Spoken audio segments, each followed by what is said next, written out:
Yeah, hello to the last episode of the CRMKonvos in 2025. Today, I have the honor of talking to Priscilla McKinney of Little Bird Marketing, or Mama Bird of Little Bird Marketing, as she refers to herself. And she's also the creator of what she calls the SOAR framework, which SOAR staying for sustainable, organized, accountable, and repeatable. Sorry, didn't have enough coffee yet. Which is therefore building predictable revenue growth streams through smarter go-to-market approaches and the related execution, basically. Besides that, she is an avid podcaster, as she'll prove today again.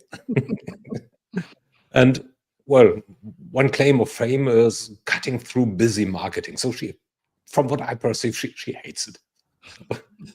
But what she wants is to push teams to align sales and marketing so that the pipeline moves predictably and trustworthy.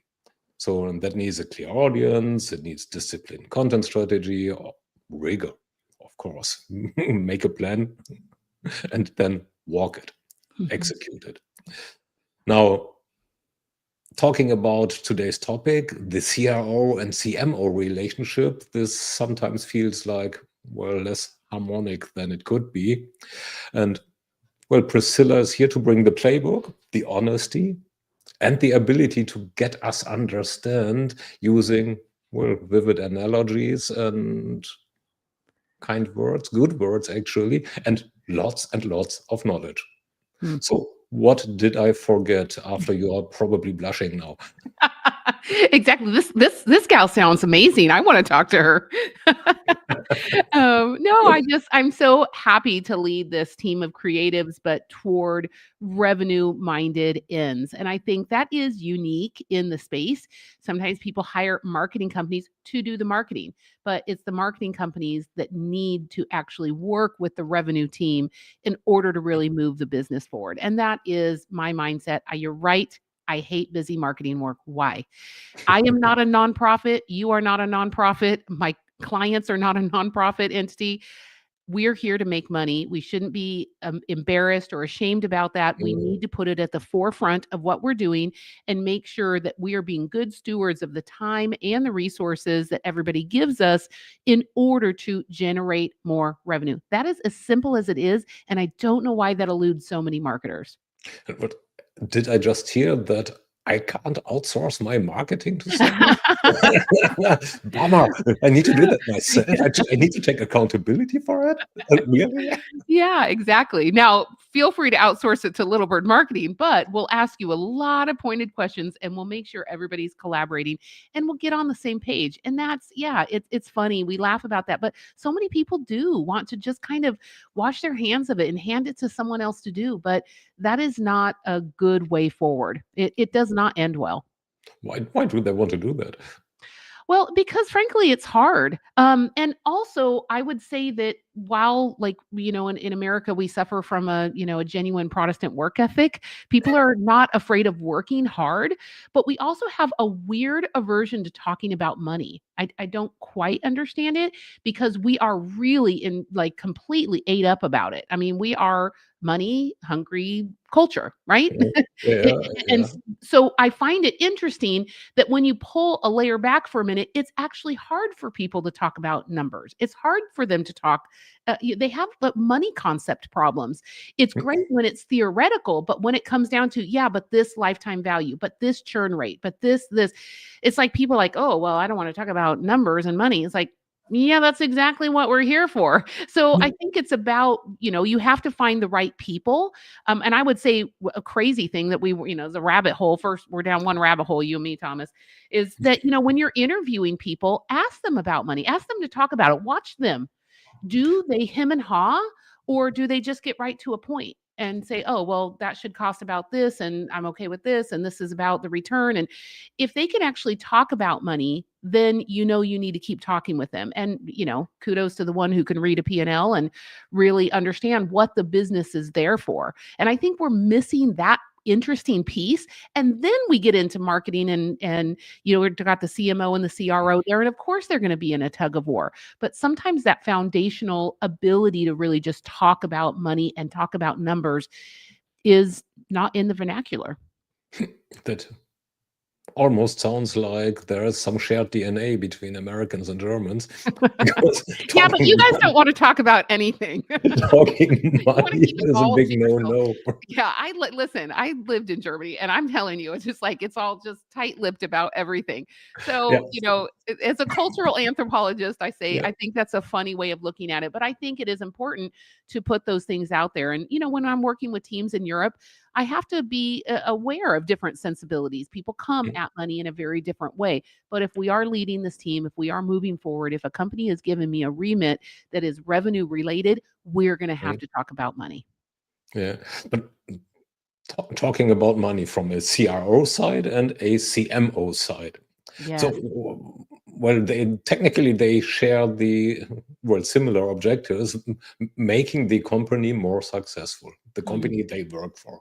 Right. Now, on the other side, there's a bit of a tension between those two figures. Yeah. Roles, personalities, people. So what is this main tension usually? Well, I think the classic fight is about lead quality versus quantity. That's kind of classic. But I think we should take a step back. That's what the departments fight about. But if we take a step back to the CMO and the CRO, let's think about those roles for a minute. Typically, in an enterprise situation, the CMO's bonus is tied to what?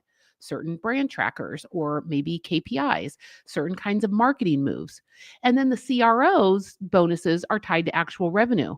I think that's where everything falls apart from the beginning. Why should those two different people who should be sharing, a goal and sharing an outcome, why are they getting bonused on different things? So that's a weird thing. I see it a lot. And I think that ultimately is a foundation thing that will not work, because then the marketing, the CMO person is going to constantly be working to make sure that the brand tracker looks the same, or we're hitting this number. They're working on different numbers. And I think the CMO and CRO sometimes, even though if they're great people, they might have been set up by the company in a way, maybe not intentionally, but to where they're not going to work together. They don't share a goal. And I think that has to happen. But the classic fight, like I said, comes down to their departments.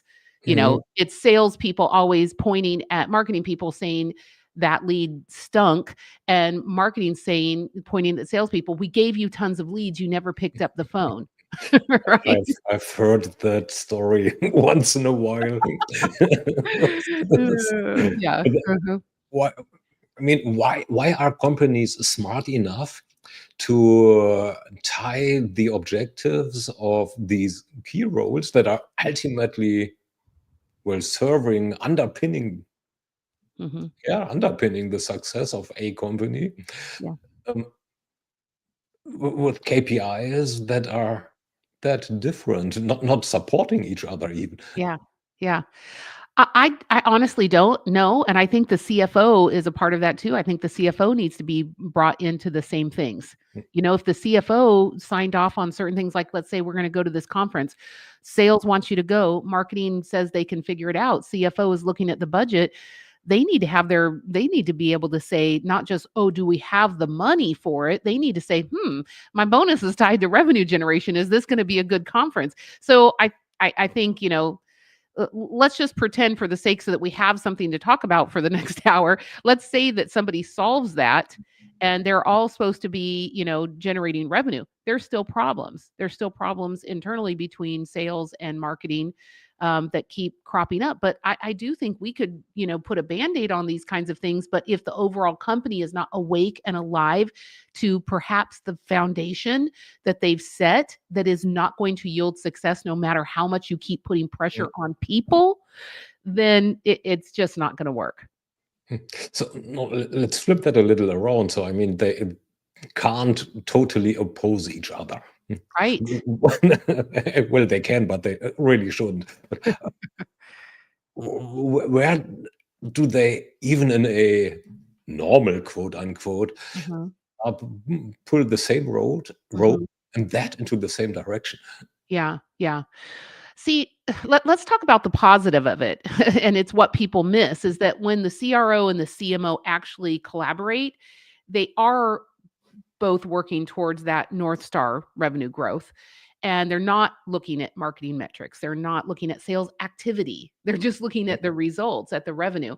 But, it's that classic marketing sending over what they consider to be an MQL. I hate acronyms, but a marketing qualified lead. Like, hey, somebody was interested in this. And then sales looks at it and says, looks at it and is like, what is this? A box of rocks? They're just not even interested in it, right? Yeah. And they're like, well, I called, but people are not ready to buy, et cetera, like that. So I think that when you see where the tension comes right in the very beginning, that's when we need to attack it and say, but if marketing thought that that was a marketing qualified lead, then instead of getting more of them in order to try and solve this problem by, a numbers game, why don't we all get back in the room and talk about what would a marketing qualified lead look like? What does it mean to have someone who showed interest and is somehow connected to the brand or the product or the service? And then we could talk about, well, the salesperson's job is to qualify them for sales. But there is a piece that marketing can do. Marketing could put that lead through, some kind of a rubric or a framework to say, look, we only work the best, let's say, with companies that are, 30 million plus or this many people or whatever it is. And they could actually help with the sales qualification of the lead. And so if marketing took more of the MQL and SQL approach and brought something better to the salesperson, then we would begin to fix this issue. But the problem is there's a lot of yelling back and forth and not a lot of coming back into the room and saying, hey guys, let's start over. What does a really ideal client look like to you? So now that brings me actually to a gig that starts the week after next for me. So on January, on January 5, it's about streamlining a sales process for let's say it's a professional services company with some product. So one of the premises that we'll start working on there is they have a marketing system and a sales system, which is in my eyes one of the core problems on this planet actually. But one of the premises is that a lead appears in the sales system only after it's that qualified that sales can actually work with it. So this is that actually no further qualification is necessary. So if you ask me, if it's no more a lead, it's an opportunity, and before it's not an opportunity, it doesn't appear in the sales system. Simple as. So yeah. In your eyes, what would it take to get there? Well, I think what you're alluding to a little bit, and where I think there is another fundamental disconnect, is in the issue of timing. And I think that, sales, let's say, reps want to be that first person to make that contact, right? They get excited about like, okay, I'm going to grab this one and I'm going to move this along pretty quickly. But if there hasn't been conversation before, marketing has maybe not been thinking about the timing. Marketing may have been working more about brand awareness. They might be playing a long game. They might be building the brand. They're creating nurturing sequences, and they're thinking about, oh, how can I, provide this person with some thought leadership? But sales wants the deal to close now, and they are judged, in all fairness, by the numbers this quarter. What's going to actually close, and not brand awareness. And so I think when you're talking about this, is it an opportunity? Is it lead? Like, when should it fall into the salesperson's purview? You're right. I think it has to be far beyond the brand awareness and the nurturing and things like that. And it needs to come into sales when it has been proven that there really is intent. And so I think that different time horizon is what causes additional friction. Is it only a time horizon, or also, let's say, a chasm that is defined by or established by the various metrics they work on? So if you're saying, okay, I marketing work on brand awareness, Mhm. Yeah, I'm bringing in someone who may or may not have some interest because they clicked on our website, they downloaded their document, and hey, sales guy, now it's yours. Right. So shouldn't the handover, bad word, but shouldn't the handover between marketing and sales be there where there actually is a reasonable expectation that the person that approached me as a vendor has, well, not only interest, Mhm. but also a budget and a timeline in mind before I burden, quote Mhm. unquote, action again, burden the salespeople with. Right. Right. And that's what I mean by how do you get an MQL to an SQL? Many Yeah. departments feel like the marketing is only responsible for that MQL. Look, they did something. They downloaded something. Look, you know how easy it is to download something? That doesn't mean I have any intent, right? And so they say, "Oh, we're done at MQL stage." But I don't think that Yeah. that's true. I think that it is the marketing department's purview to also be involved in the SQL, in actually Mhm. testing to whether see if this is a sales qualified lead or not. And I believe it only goes to sales. Like I believe that's what you're saying. When it Mhm. actually becomes becomes a true lead when both the MQL and the SQL has been fulfilled. Mhm. Right. So now in your eyes, what would be an SQL? Well, I think it'd have to be not more it'd have to be, first of all, more than just I clicked on a page. Like, if you Okay, go click that back. twice. Right, I mean, that's just too easy to do. There needs to be I try and break this down very simply to someone. You need to know, did the person raise their hand? Right? Mhm. Because that's a very active thing. "Hey, could you give me a little bit more information on this?" That's very active. Passive Mhm. is I downloaded 2 things. I downloaded 3 things. I went to a webinar. Pretty passive. But if Mhm. I raised my hand and said, "Yeah, I'd like to know about that demo," or "I'd like to, consider a pilot," or "I asked about pricing." These are intent, types of these are what I would consider hand-raising gestures. Mhm. And that's when it would go to sales. Because listen, we can't make marketing all the bad guy because there is brand building, there is education, there are things that are very important in nurturing sequences. And the magic doesn't happen unless those things are going on. But just because there is a little bit of someone struck a match, that does not mean this is a hot lead. Mhm. you know? Mhm. So now a while ago, I worked for a company that abandoned the departments marketing and sales and created a joint department called customer engagement. Mm. Is that a good way out? It's hard for me to say blanket what is good for Mm. teams across the board.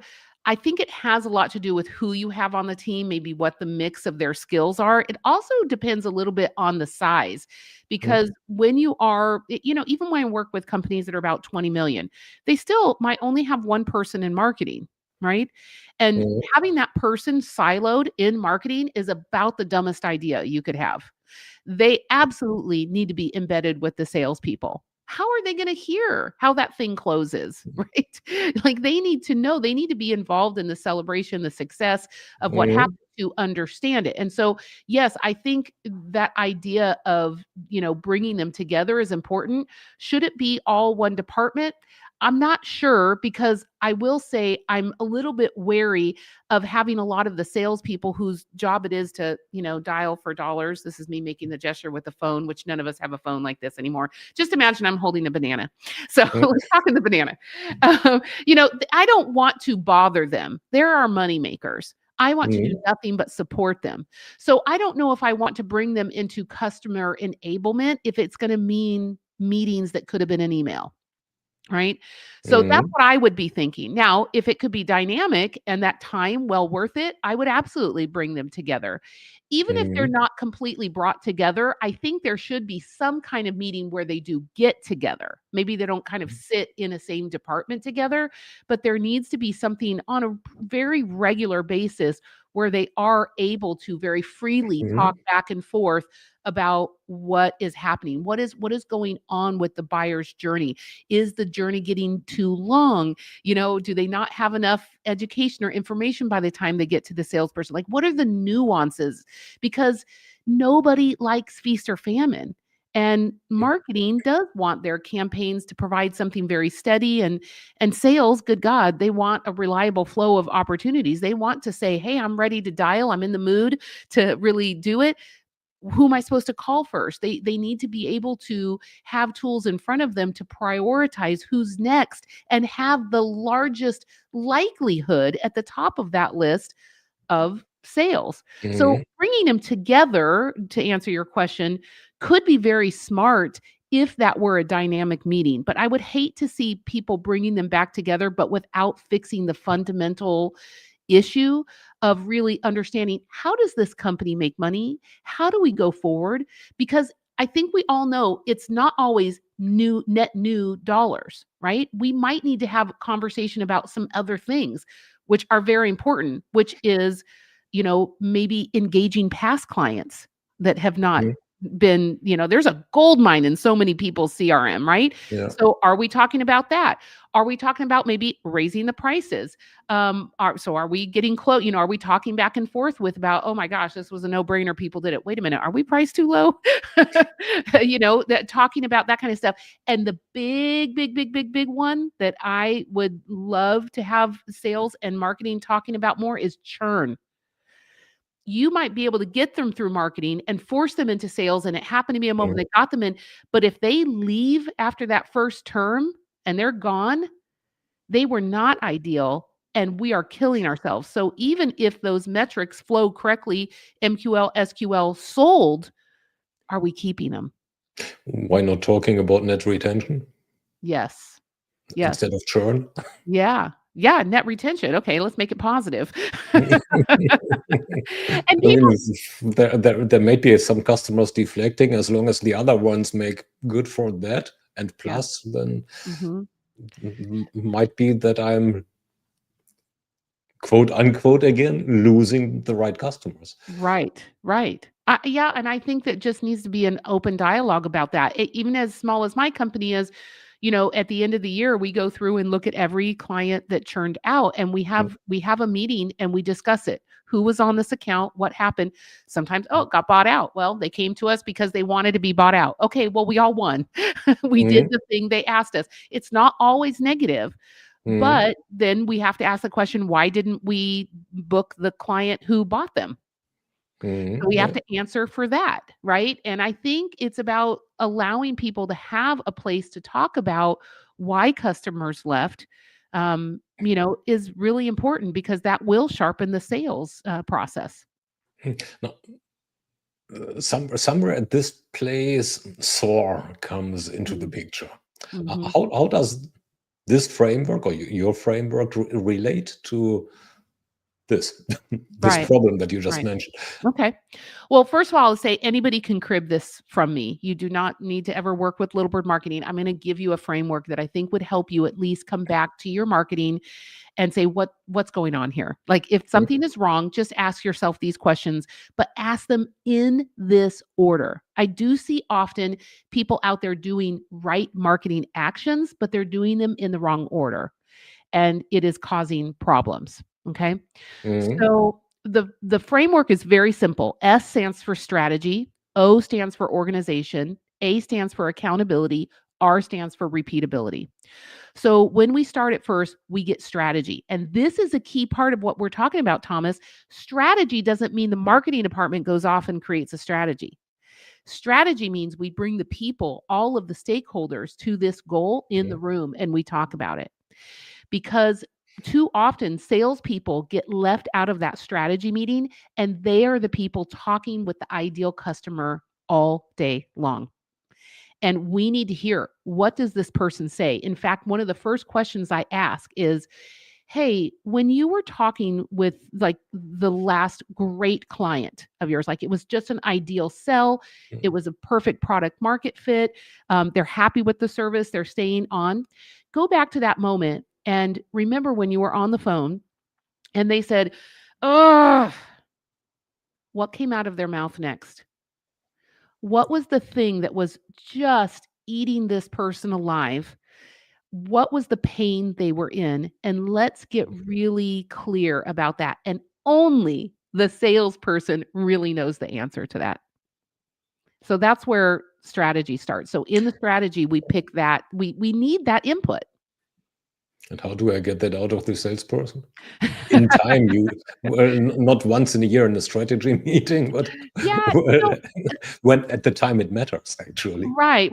At the time that you're going to think about changing your marketing or investing in new marketing, pivoting, whatever, it's not something you have to hear from all the time. If you really know your audience, unless you change your service or your complete pricing approach or your product or something very massive, you should never have to come back to your persona for anything more than a light refresh. Like, for example, when AI hit the mainstream, of course, go back and refresh your personas because now they have different frustrations. Now they're having different problems. That was pretty monumental. When COVID hit, we had to go back and revise our personas because everybody corporately is dealing with really different issues. But for the most part, your ideal client persona should not change. This is not a weekly meeting, a quarterly meeting, a yearly meeting. You should be able to know your personas and it lasts for a very long time. I still serve the same ideal client. I call her C-Suite Stacy. I know her. I know how she thinks. I know what's wrong. I know why she's up late at night on Sunday, what she's freaking out about. I know the things she says when she goes, "Ugh," and then she speaks. That is what I am trying to solve. I'm trying to get marketing people on teams that are tied, whose success are tied to revenue. I'm trying to get them to sleep at night. So I often refer to my company as a sleep improvement agency. Right? That's much better than I'm a marketer. Like, yes, they've got to get marketing done, but you know what Yeah. they want? They want to sleep on Sunday night. Yeah. So how does all that translate? Well, this sounds like marketing speech. Uh-oh. Well, after all, you Okay. are a marketer. Right. Yeah. Uh, Okay. I think that's but fair. then you're working across the board, so your objective is not to only improve the marketer's life, but the company's life, and with that, the CRO life. How does all this soaring translate into terms Yeah. that are understood by a CRO? Okay, I love that. So I'm gonna take a minute. I'm gonna go real quick through SOAR, and then let me answer that, like why, how that actually works. So, or very simply is organization. That Mhm. means who's responsible for it, when is it getting done, what is the Mhm. checklist? Like it gets done the same way every time. We have templates, like I don't care what you use, Trello, Monday, I don't know who's doing it. It's not like, oh, it was a great idea. We had in a marketing meeting. No. Is it organized? Do we know Mhm. exactly when it's going to get done? A is accountability because 3 minutes or 3 months after the meeting, somebody says, "Oh, I have a great idea. Let's go to such and such conference. Everybody's going to it." And you're just like, "Oh my God." And so we go back and we say, "Does it hold in alignment with our strategy, our S?" Mhm. O, can we organize it? And organizing means not just can I write the checklist and get it done and assign it to somebody, but does that person I assigned it to have the time? Do they have the bandwidth? Like, do we have the Mhm. resources? And so in the A portion, what I'm really doing is giving companies a permission slip to say no to some marketing things. It doesn't fit Mhm. our strategy. It does not, we can't seem to organize it. Then accountable, we're not doing it. And so we say no to it so that we can focus on better things. And then the R is repeatability, which is what did we try to measure? And if we want to double down on something that was really great that we did, how can we? What were the metric? Like we need to be able to know what actually worked in order to double down. Okay, so that's the framework. So your question is, how does that help sales? Yeah, well, this is from a salesperson point of view. It's, well, with the exception of probably the accountability and the repeatability, kind of fluffy. Yeah. So, Well, the and salesperson, in my opinion, is not involved except for in the S, except for in the strategy. yeah. They give that valuable piece of information to marketing about what works, about what will help convert, about what is meaningful conversation to have in Mhm. order to book a sale. Then they're done. They go off. Now marketing has to go SOAR. They've got to go figure that out. Meanwhile, sales goes back to their particular job. But the reason why it's so key is that they were all in agreement at the very beginning about who our audience was. So when later on sales comes back and says, these leads are a load of crap, this isn't a person with the title XYZ. Well, is that what they shared in the strategy? Like, we should be able, if they were participating in the strategy sessions, then we're now responsible for delivering to them what they asked for. And so while it might seem fluffy to do the OAR in marketing, that is just us getting marketing stuff done. But that Mm, S is where everybody has to be bought in, and we don't go any further until we get mm, S dialed in. And then I don't care what technology you use. I use mm, HubSpot. You're not a fan of HubSpot. Other people use Pardot. I don't care if your CRM is an Excel spreadsheet. I mean, God help you, but let's just say it is. mm, I don't care what you use. Everything else after that is fluff. If mm, we have not agreed on who our audience is and why we are of undeniable value to them. So why didn't you make in the acronym the word outcome more prominent? Because right now I now translate what you are saying into my, of course, yanking the chain type of words. I do see basically two SOAR cycles, one on the marketing side and one on the sales side, and they are, well, except of probably a joint understanding of strategy, independent of each other. Whereas they need to tie into each other like two cog wheels. Yeah. So, which is usually tied by Well, an that's outcome. kind of what you talked about, hey, would it be better if they were together in a customer engagement department together? And I just Mm, said, yes, maybe or maybe not. But I do think they can work, like you say, as a cog, relatively independent, but they come together in one place in that handoff, right? mm, And so I do think they can operate separately. It's just that they are inextricably tied together, and that mm, tying together needs to be very greased, right? If you're going to use the analogy of the cog. But yeah. I also, Thomas, to be fair, I am a marketer, and SOAR sounds much better for little bird marketing. So I don't think I'm going to use the word outcome. But if you come up with an acronym that is better All for birds are birds, soaring, except yes, except of, well, if they are emus, strauses, or right. penguins. But I think to the point, what I'm trying to do is create a very simple framework. And I think we know it's simple, but it's not easy to do. Yeah, yeah. And I'm always trying to get people in sales and marketing to quit making it Mhm, so complex. I'm like, let's come back. So that's why mine is very simple, is that when I'm out, which I'm constantly under the gun to very quickly assess what is going wrong in a mhm, company. And yeah, so I could go all day long and listen to crazy complaints. Oh, this person did this and this is and this little system. And then we do the demo, but it's on this, technology, and that one doesn't work sometimes. I don't want to hear all those things. What I mhm, need to find out is what is going wrong. And oftentimes it is so simple over in strategy, or it's in organization. Like, I can find those buckets very easily.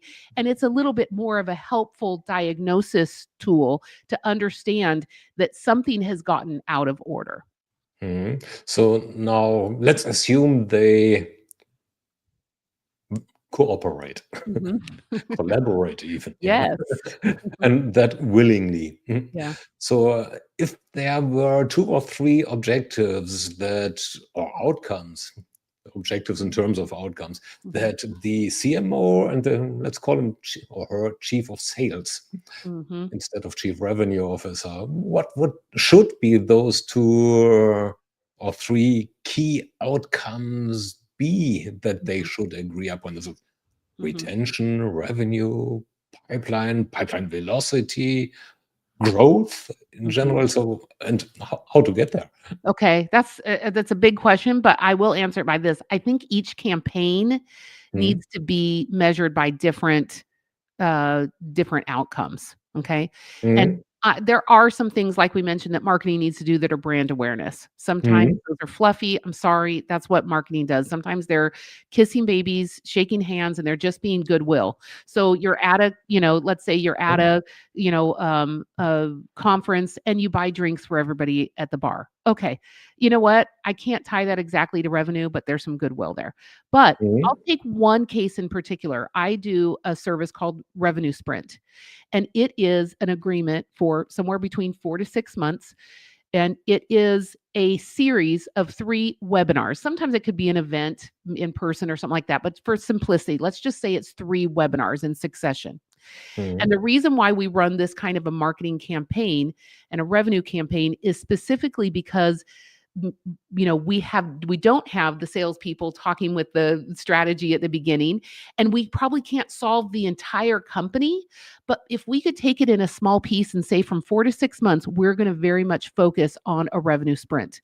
We're going to find one thing, the core uh, offering that our company does, and we're going to not stop talking about it. Because marketers get kind of tired of talking about the same thing. Salespeople get tired of selling the same thing. So they go off message. And I'm like, Mhm. wait, what just happened? Like our ideal client is maybe not in the market right in that moment. We need to be consistent over those 6 months so that Mhm. that is, talking with people and getting that buying cycle done. So oftentimes as outside marketing company, we come in and we look at particular campaigns and say, you know what, we might not be able to make everything right in the entire company, but we could make everything right in this moment, in this campaign. So let's all agree on a smaller level to this campaign. And so we have that kickoff meeting. And what we decide often for a KPI is we work backwards from a cookbook. It's so simple. It's not rocket science, right? So I No. say to the salespeople, what's the ultimate revenue number you need in 6 months? Okay, what is that? Okay, what's the average ticket of a deal? Okay, what's that? Okay, now let's look at your dashboard. What's your from sales qualified lead to actual conversion? What's your rate? And they'll all inflate the number. So you got to go look the data up because they do Mhm. not know their numbers. Let me tell you that. And go back and forth, go all the way back. Okay, how many demos is that? Okay, so how many meetings is that? Okay, so how many interests is that? We just look at their numbers of what they've done in the past and say, okay, let's apply these numbers and let's work it backwards. If now we're saying we need $1 million out of this effort, Mhm. and we're going to spend, $120,000 with Little Bird Marketing to get this million in. Okay. So how many leads does it need? We go back and we look at it and say, well, is this realistic? Like, let's say, for example, someone says, oh, I need, we go do this math and they're like, okay, well, they need 50 leads. And then they're like, oh, it's one guy. Yeah, he can't actually handle 50 leads. I'm like, well, then how can that be our goal? You Mhm. know? So, if you get those goals, like, if you look at it and just start in one campaign as opposed to fixing the entire company, you can get little moments of truth that help people understand what smaller pieces of success are going to add up to the overall success of the company. Does that make sense? Yeah, makes sense. This also has as an, let's say, unspoken premise that the data is readily available, Right. Right. which it often is not. It How? often is not, and so often what I'm doing is saying, "Okay, well, let's use our best guess," and we set up the first revenue sprint we do with a company is gonna be setting the benchmarks then. I wish that everybody had their numbers when I came in, but they don't. But I'll tell you what, once they Mhm. start with us, they're going to have them afterwards. And so people come in all the time and talk SOAR, they talk R. Priscilla, we need this number and this repeatability. Da, da, da. I'm like, well, you can't have that. You can't have the R conversation first. That's out of order. You've got to do SOA, then you'll get R. And now the next time we do SOAR, it's going to be so much better because we now know, we now have data. And so I Mhm. think when you get people together and you create a system like that, it puts an accountability to it to say, okay, well, then let's see what we're made of. Now, I often will set 2 goals. This is what we think is a realistic goal. And then this is our BHAG, our big, hairy, audacious goal. Okay, let's see if we can hit it. This would be really fun to try. And it does help people get the sense of like, we're just human. Like we want a goal and we want to achieve it, but we also want to be asked to do more. We really do. And I think if we can set up revenue sprints and if we can set up account-based marketing campaigns, we can set up small, maybe industry, maybe a small campaign that goes around with a conference, whatever it is, try and test out the source system and get everybody on the same page for that campaign before trying to fix the whole company. So now I'm putting myself into the CFO or the CEO chair. If I perceive a problem, or there is a problem apparently, if I want to set up a revenue sprint because there's lack of revenue, and the first of those 2.5-year sprints is about establishing a baseline, then I probably get a shiver and an attack of anxiousness because heck, I have at least half a year, if not more, let's make it 3/4 of a year, of flying blind, where my stakeholders, my owners who are sitting in my back and are pushing me want results now. Right. Like, Right. But if how? they've come into a revenue sprint with us without those numbers, they've been flying blind this whole time. So how is that different? Now we're going to fly blind for a little bit, but with a purpose of getting the foresight, of getting the data, of getting a system that can be repeated. And obviously, if Yes. it doesn't work, we're not going to repeat it. But that there may be a lot of other problems. I mean, if they can't sell their stuff at all to ideal clients, then they probably have a different problem than Yeah, marketing. they apparently have a different problem, but just for the sake of it, they now have identified that they have a problem. Mhm. And as they have identified a problem, the C-levels are usually like, and now fix it right now, right this freaking second, and Right. not in half a year. Well, and that's kind of an interesting approach. I mean, we talked about a particular thing, a revenue sprint in a succession of 3 events. You're going to learn something the first time that improves the second one. The second one is going to improve the third one. That's just, it is a continual improvement. And to that end, that's why there's actual debriefs fit in to, the overall structure, because people need to be able to say what worked, what didn't work, and they need to have the space to be honest about that. Okay, so now the whole thing is also about budget allocation, which is something that people, let's say, compete for not that subtly all the time. Right. So in this situation that we are just put ourselves into, so we have identified a challenge and we can't solve it right now. How shall I, chief of sales, and you, chief of marketing, work together also in terms of budget to solve this fast? Because I Okay. mean, the next budget cycle, there probably might not be any budget at all, at least not in this company. Boy, this company is really doing poorly. But okay. So, I wrote a book about collaboration. It's called Collaboration is the New Competition. And I've got to say, the biggest thing I dispel is that people think that when they're working next to somebody that they're collaborating. That is just geography. That means you're close to somebody, and congratulations, you accomplished geography. But, before we're talking about shared metrics or unified org charts or moving this department over to this one, we really need to get crystal clear about what collaboration requires. So it's not working in the same building, in the same department. It demands 3 things fundamentally. And these are, I explain this in my book, but I am telling you, this is very core. Everybody involved in the collaboration has to have something to win and something to lose, right? So in the case of the CMO and CRO, or if they do this, are they going to lose the budget for next year? Or, the CMO, they don't have anything to lose because if their stuff's not tied to revenue, right? So we've got to ask, if we do this together, we both have to have something to lose and something to win, or it will not work.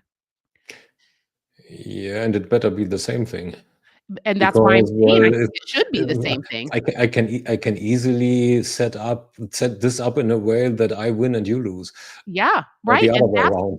And that's what we're saying. If the CEO is like, asking, well, how do I get everybody to work together? Okay, well, then you have to address that, because if you've set it up inequitably, they are never going to collaborate. I don't care. I'm a cultural anthropologist. Humans are not going to do that, right? Well, my revenue is closer to my ego than yours. I don't know. I think we all operating, we're all cut from that same cloth. I mean, it's It's human, right? So Yes, it is human, and you have to recognize that. yeah. The second thing is that you have to have transparency. You have to be willing to share your cards, we might Mhm. say. And the CMO and the CRO, if they are at odds, they're not going to share those cards. And maybe the CFO is holding back. Maybe the CEO is holding back. Maybe the company is very profitable, but they're putting it somewhere else. Maybe they're not sharing those profits the way you think they are. Who knows? But Well, you the need CEO wants a bonus too. yeah, exactly. So it's not that we can't have some things that are private, but the second piece of collaboration is that people need to be willing to show their cards. For example, the Mhm. CRO needs to be able to come in and say, "You know what? My team B, they have taken your leads. They've done nothing with it. I'm really sorry. We were a bust because I found out that these leads were sitting somewhere and they were never worked." Okay. Mhm. Okay, we need to be able to say that and understand what's going on, right? And then the last thing is you have to have people who are motivated to win, not just win for themselves, but win for the whole team. But people say, "Oh, I love, working for the team." No, you also can't just be for someone else's good. That is not right. That is not possible. You need to be motivated for your win and others, right? So if all three of those things are not met, you are not collaborating. And so that's where I think the CEO, CFO, whoever it is who's in charge of that budget allocation, they need to really think that through. If I'm going to ask them to collaborate to meet this goal, this is a joint goal, then have I set these three things up so that the framework is true, that they are not just sitting in the same room together and accomplishing geography? Are they truly collaborating? So now this sounds an awful lot like I'm a fan of pyramids. So what back in the day that was a QA department, by the way, I had the maybe not so smart idea of saying, okay, here's my budget. This is the test budget for the next release. So you are responsible for some parts of this or the quality assurance, the quality management of some parts of this release, which entails some budget. Mhm. Well, you need testers, right? It doesn't test it by itself. So now for this part, you got this budget. The overall quality needs to be high, and you are charged with, well, if there's a problem there, you help each other out, which Mhm. guess how that worked. Not well, not if they were not incented in the same ways. And also when you say that this needs to go well, how specific? What do you mean by when it's done and done well? Right? So Mhm. what are those measurements? Because Mhm. if I were involved in something like that, I wouldn't necessarily need to have the lion's share of the budget allocation, as long as when I used my portion, I would get the same rewards as everybody else got. I don't want the rewards measured out by how much Mhm. budget I got, because all you're doing is rewarding me to spend more budget. No, no, no. So So that's, yeah, well, the KPI, of course, was the overall quality of the system, not the well, not yours nor mine. Or well, mine overall, yes, but not the various quality managers areas. So it was the mhm, overall quality. That was right. and their bonuses were tied to that. Yeah. Well, and I think that's a great start. If all of the leaders' bonuses are tied to the same numbers, Mhm. suddenly that turf war over who gets credit is over, Mhm. right? But is that clear? Because I think that would solve it.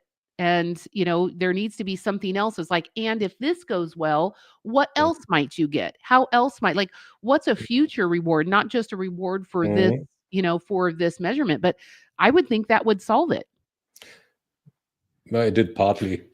What happened, of course, was that some of the quality managers put an excessive amount into, well, well, used an excessive amount of their budget Mhm. Yeah, with limited results, and then needed help. right, right.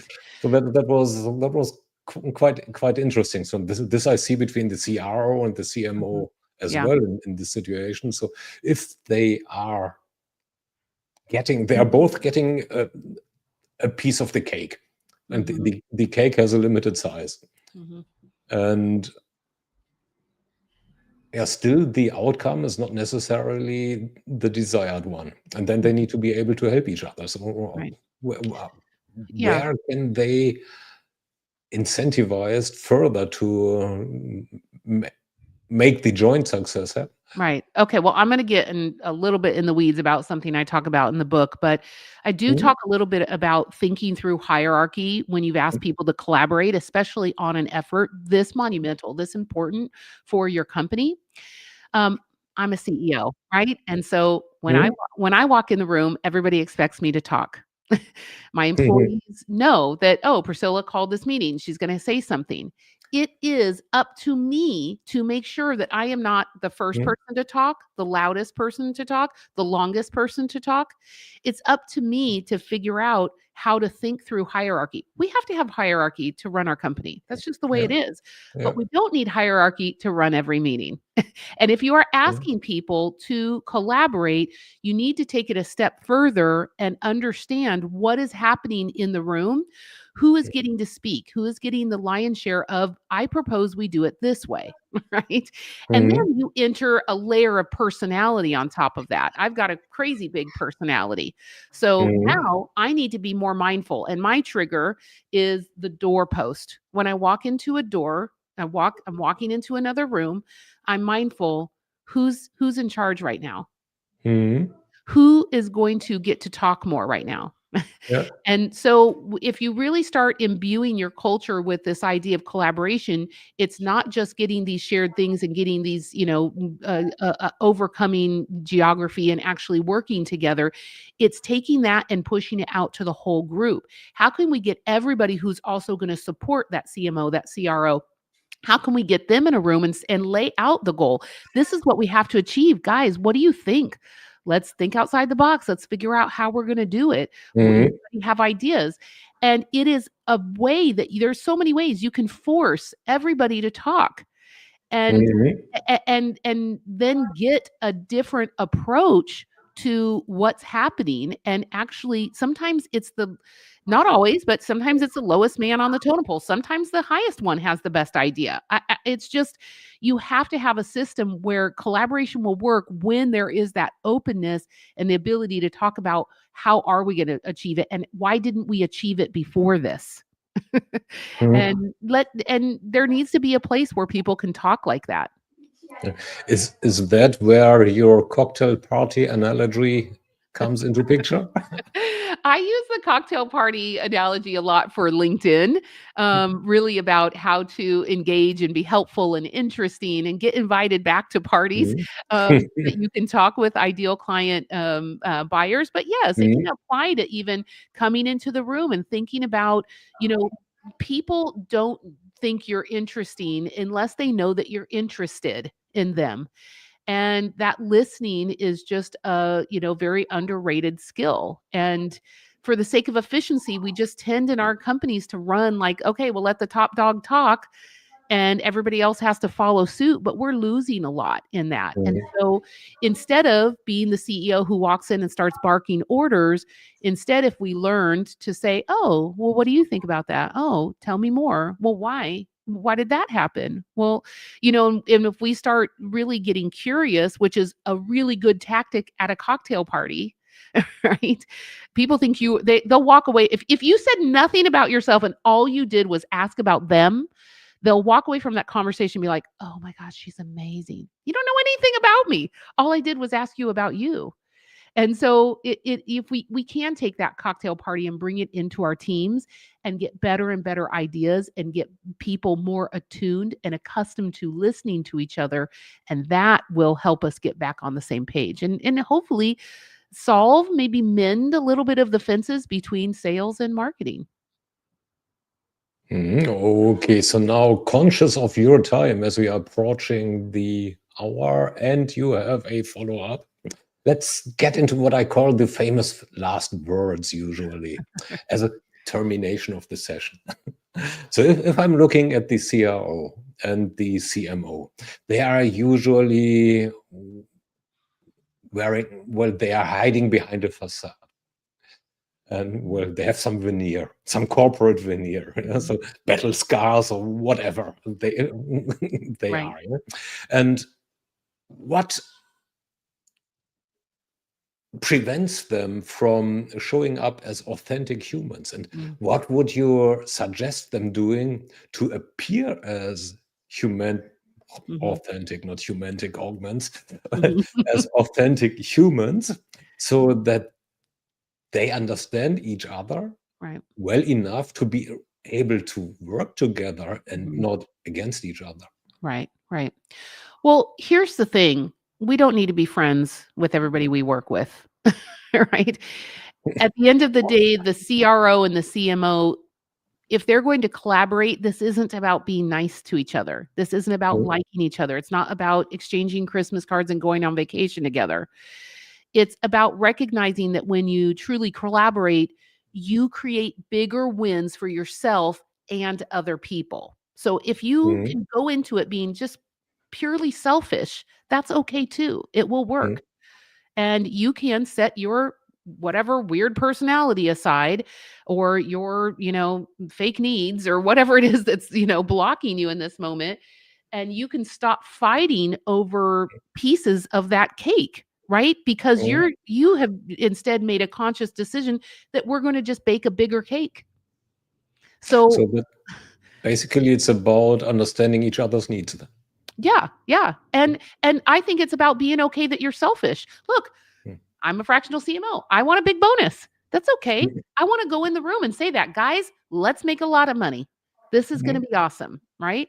Now, maybe that's not awesome to the person in the room who knows that every time they keep making money for the leader never acknowledges them. That's a mm, problem, right? mm, But if you can get this thing of it's not a win-lose situation, the CMO wins, the CRO, if you can get out of that battle and say we all can win.